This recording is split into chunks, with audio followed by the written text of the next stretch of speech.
తాకట్లో ఉన్న మీ బంగారాన్ని విడిపించి ఆ రోజు ఆన్లైన్ రేటుకి కొంటాం. Sharma gold company.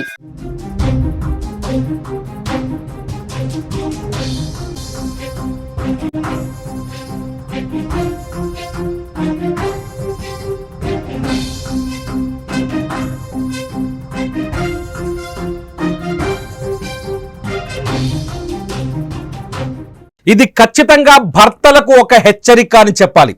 అరే ఇలా చెప్తున్నాడు ఏంటి అనుకుంటున్నారా? భార్యలు భర్తల్ని చంపుతున్నారు చూడండి. ఒకటి కాదు, రెండు కాదు, ఈ 2-3 నెలల్లో ఊహించని కేసులు, సంచలనం సృష్టించిన అనేక కేసులు తెరపైకి వస్తున్నాయి. నిజంగా భార్యకు భర్తను చంపాలనే ఆలోచన ఎందుకు వస్తుంది? చాలామంది భార్యలు, చాలా కేసులు చూస్తున్నాం వరుసగా. ప్రతిరోజు ఏదో ఒక జిల్లా, తెలుగు రాష్ట్రాల్లో చూస్తే ఏదో ఒక జిల్లా, లేకపోతే దేశవ్యాప్తంగా చూస్తే ఏదో ఒక రాష్ట్రంలో ఏదో ఒక కేసు ప్రతిరోజు సంచలనంగా మారుతుంది. ఇవాళ కూడా మీ ముందుకు అటువంటిదే మరొక కేసును తీసుకొస్తా. ఇది ఢిల్లీలో జరిగింది. ఢిల్లీలోని ఉత్తమ్ నగర్లో జరిగిన కేసు ఇది. మీరు స్క్రీన్లో చూస్తున్నారు. స్క్రీన్లో కనిపిస్తున్న భార్యాభర్తల పేర్లు. భర్త వచ్చేసి కరణ్, ఇతను కరణ్ దేవ్, ఇతను ఢిల్లీలో ఉంటాడు. రెండోది వచ్చేసి ఆమె పేరు సుష్మిత. ఈ ఫోటోలో కనిపిస్తున్న వ్యక్తి పేరు రాహుల్. ఈ ముగ్గురు మధ్య జరిగిన ఒక ఏమంటారు రిలేషన్షిప్, ఒక అఫైర్ ఊహించని విధంగా కరణ్ హత్యకు దారి తీసింది. ఆ హత్య మామూలు హత్య కాదు, మామూలుగా చంపలేదు. పకడ్బందీ ప్లాన్తో ఎట్టి పరిస్థితుల్లోనూ ఒక దృశ్యం సినిమాను చూపించింది సుష్మిత. ఢిల్లీ ఉత్తమ్ నగర్లో జరిగిన ఈ హత్య చూస్తే నిజంగా పోలీసులు కూడా షాక్ అయిపోయారు. ఎక్కడైనా భర్త చనిపోతే భార్య సంతోషంగా కనిపిస్తుందా? ఇంట్లో నవ్వుతూ తిరుగుతుందా? అసలు సెలబ్రేషన్ చేసుకునే ఆనందం ఆమె ఫేస్లో కనిపించడమే ఈ కేసులో అసలైన క్లినిక్. ఒకసారి కథలోకి వెళ్దాం. ఢిల్లీ ఉత్తమ్ నగర్లో ఉండే సుష్మితకి కరణ్కి కొన్నాళ్ళ క్రితం పెళ్ళైంది. ఇద్దరు కలిసి చాలా సంతోషంగా జీవిస్తున్నారు. కరణ్ మంచి వ్యాపారం చేస్తాడు. అతని వయసు 36 సంవత్సరాలు. కరణ్ దేవ్ తన భార్యను కూడా ఎంతో ప్రేమతో సంతోషంగా చూసుకుంటున్నాడు. కానీ కరణ్ దేవుని సుష్మిత ఏమాత్రం భర్తగా అంగీకరించలేదు. కనీసం ఆ సాటి మనిషిగా కూడా చూడలేదు. మొదటి నుంచి సుష్మిత మనసంతా తన బావ రాహుల్ పైనే ఉంది. కనిపిస్తున్నారు మీరు ఫోటోలో, ఇద్దరిని చూడొచ్చు. పోలీసులు అరెస్ట్ చేసిన తర్వాత ఫోటో అది. మీరు స్క్రీన్లో చూస్తున్న మీకు బ్లాక్, ఇతనే రాహుల్, ఇతనే సుష్మిత మనసులో ఉన్న అసలైన భర్త. నిజానికి ఆమె పెళ్లి చేసుకుంది ఫిజికల్గా క్రాంతిదేవ్ రానాని, కానీ ఆమె మనసులో ఊహించుకుంది మాత్రం ఈ రాహుల్ అనే వ్యక్తిని భర్తగా. కొంతకాలం బలవంతపు కాపురం చేసింది సుష్మిత.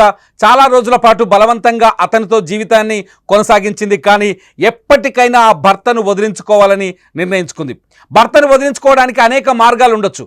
నిజానికి విడాకులు తీసుకోవచ్చు, ఇష్టం లేదని చెప్పొచ్చు, లేకపోతే ఇంట్లో పెద్ద మనుషులు చెప్పి ఆ ఇంట్లోంచి వెళ్ళిపోవచ్చు. కానీ సుష్మిత ఎంచుకున్న దారేంటో తెలుసా? భర్తని లేపేయటం. అతని హత్య చేస్తేనే ఆమె సంతోషంగా ఉంటాననుకుంది. అందుకోసం బావతో కలిసి ఒక మాస్టర్ ప్లాన్ గీసింది.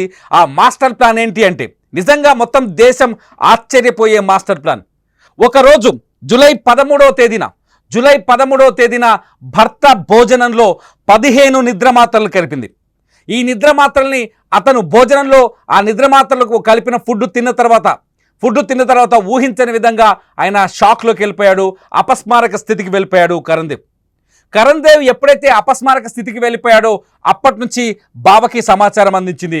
కరణ్ దేవ్ మరి కాసేపట్లో చనిపోతాడు అని ఒక నిర్ధారణకు వచ్చిన తర్వాత ఉత్తమ్ నగర్లో ఉన్న ఒక లోకల్ ఆసుపత్రికి హడావిడిగా తీసుకెళ్ళిపోయింది. సుష్మిత అప్పుడు బాగా నటించింది, కన్నీళ్లు పెట్టుకుంది. అయ్యో నా భర్తకి ఏం జరిగిందని. హాస్పిటల్కి వెళ్ళేలోపే కరణ్ దేవ్ ప్రాణాలు కోల్పోయాడు. ఆసుపత్రిలో అప్పటికి అతన్ని కొంచెం చివరి క్షణంలోనైనా డాక్టర్లు వస్తారు. ఆసుపత్రిలో అతన్ని కాపాడే ప్రయత్నాలు చేస్తారు. ఏం జరిగింది అని వైద్యులు అడిగితే సుష్మిత చెప్పిన సమాధానం ఏంటో తెలుసా? మా ఇంట్లో యాక్సిడెంటల్లీ కరెంట్ షాక్ కొట్టింది. ఆ కరెంట్ షాక్ కొట్టడంతో మా ఆయన అక్కడికక్కడ కుప్పకూలాడు. నాకేం జరుగుతుందో అర్థం కాలేదంటూ ఏడుస్తూ, దొంగ ఏడుపులు ఏడుస్తూ డాక్టర్లకు తప్పుడు మాటలు చెప్పింది. డాక్టర్లు ఆసుపత్రికి వచ్చేలోపే కరణ్ దేవ్ చనిపోవడంతో మాకు తలనొప్పి ఎందుకని చాలాసార్లు మనం ప్రైవేట్ ఆసుపత్రుల్లో చూసాం. ఈ పాయింట్ని ఇక్కడ సుష్మిత తనకు అనుకూలంగా మార్చుకుంది. ప్రైవేట్ ఆసుపత్రికి తీసుకెళ్లేలోపే చనిపోతే వాళ్ళు ఎటువంటి కేసుకి ముందుకు రారు. చనిపోయారని చెప్పి వెనక్కి తీసుకెళ్ళమని చెప్తారు, లేకపోతే గవర్నమెంట్ హాస్పిటల్కి వెళ్ళమని చెప్తారు.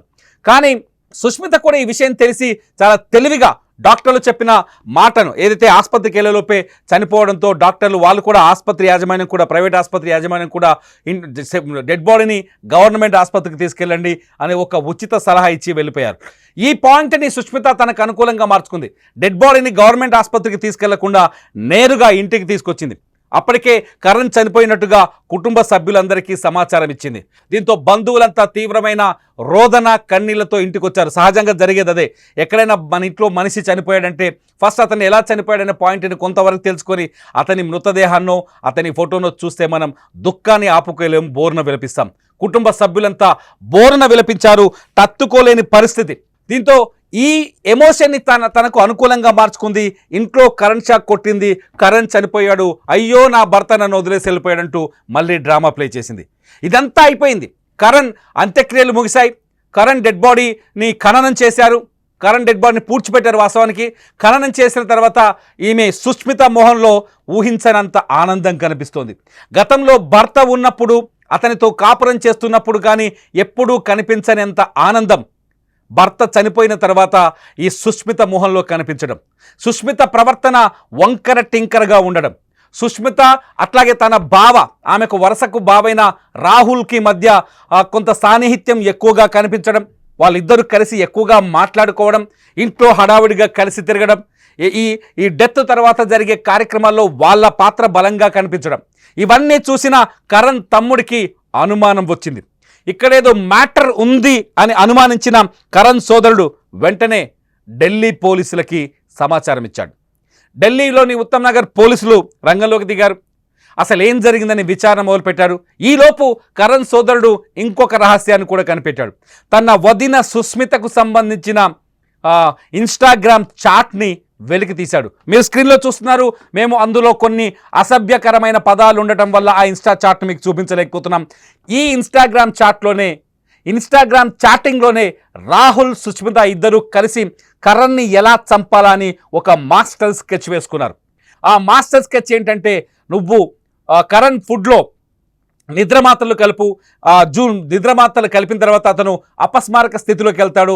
ఆల్మోస్ట్ ఆల్ డెత్ దగ్గరకు వచ్చిన తర్వాత అతన్ని ఆసుపత్రికి తీసుకెళ్దాం. ఆసుపత్రికి తీసుకెళ్ళగానే అక్కడి ఆసుపత్రి డాక్టర్లు అయ్యో టైం అయిపోయింది, అతను చనిపోయాడని చెప్తారు. చెప్పడంతో డెడ్ బాడీని మనం గవర్నమెంట్ ఆసుపత్రికి తీసుకెళ్లకుండా తిరిగి ఇంటికి తీసుకెళ్దాం. మన కుటుంబ సభ్యులందరినీ నమ్మిద్దాం కరణ్ షాక్తో చనిపోయాడు అని. దీంతో వాళ్ళు అనుకున్నట్టుగానే ఈ మ్యాటర్ అంతా ఇన్స్టాగ్రామ్లోనే వాళ్ళు మాట్లాడుకున్నారు. వాట్సాప్లో కానీ ఫోన్లో కానీ మాట్లాడుకోలేదు. ఎందుకంటే ఇన్స్టాగ్రామ్లో అయితే ఎవరు గుర్తించరు అనుకున్నారు. వాట్సాప్లో అయితే ఆటోమేటిక్గా పోలీసులు సెర్చ్ చేసే అవకాశం ఉంటుంది అనుకున్నారు. సరే, కరణ్ సోదరుడు ఈ ఇన్స్టా మ్యాటర్ అంతా కనిపెట్టి ఆ స్క్రీన్ షాట్స్ అన్ని తీసుకెళ్లి పోలీసులకు అప్పచెప్పడంతో రంగంలోకి దిగిన పోలీసులు రాహుల్ని సుష్మితని తీసుకెళ్లి తమదైన శైలిలో 4 తగిలించి అడిగితే మొత్తం కథనంతా కక్కారు. ఇవాళ 2 రోజుల క్రితమే నిన్న మొత్తం ఈ సంఘటన వెలుగులోకి వచ్చింది. ఒక్కసారిగా కరణ్ దారుణ హత్యకు గురయ్యాడని అప్పటిదాకా కుటుంబ సభ్యులు ప్రమాదం అనే బాధతో రగిలిపోతున్నారు, కన్నీళ్ళు పెట్టుకుంటున్నారు. కానీ నిన్న పోలీసులు 4 తగిలించిన తర్వాత, సుష్మిత నోరు తెరిచిన తర్వాత, నిజంగా సాధారణంగా నార్త్ సైడ్ ఉత్తర భారతదేశంలో కోడలి ఇంట్లో అడుగు పెట్టింది అంటే లక్ష్మీదేవి వచ్చిందని భావిస్తారు. కోడలికి ఇంటి పెత్తనాన్నంతా అప్పచెప్తారు. కోడల్ని కూతురులా చూసుకుంటారు. నార్త్ ఇండియాలో సహజంగా ఎక్కువగా ప్రాధాన్యత ఉంటుంది కోడళ్ళకి. కానీ ఆ ఇంటికి వచ్చింది లక్ష్మీదేవి కాదు, ఒక బ్రహ్మ రాక్షసి అని నిన్న అర్థమైంది. కరణ్ జీవితంలోకి భార్యగా రాలేదు సుష్మిత, మృత్యువుగా వచ్చిందని నిన్న తేలిపోయింది. భర్త లావుగా ఉండటం, భర్త బిజీగా ఉండటం, భర్త తనకు నచ్చినట్టుగా లేకపోవటం, తన బావ చాలా అందంగా ఉండటం, తన బావతో ఎక్కువగా రొమాంటిక్ ఫీలింగ్ ఉందని ఫీల్ అవ్వటం, ఈ కారణాలతోనే కరణ్ని చంపినట్టుగా సుష్మిత పోలీసుల ముందు అంగీకరించింది. కేవలం బిజీ అయిన భర్త, లేకపోతే లావుగా ఉన్న భర్తని వదిలించుకోవడం కోసం, అట్లాగే బావతో ఏర్పడిన వివాహేతర సంబంధం ఈ హత్యకు కారణమైన బయటపడింది. మొత్తం చిట్టా అంతా లాగితే ఆ తర్వాత రంగంలోకి దిగిన పోలీసులు ఒకసారిగా ఏదైతే డెడ్ బాడీని ఖననం చేశారో అక్కడికి వెళ్ళి కరణ్కి డెడ్ బాడీకి మరోసారి పోస్ట్ మార్టం చేశారు. పోస్ట్ మార్టంలో సుష్మిత చెప్పిన మాటలన్నీ, కన్ఫెషన్లో సుష్మిత చెప్పిన మాటలన్నీ నిజమయ్యాయి.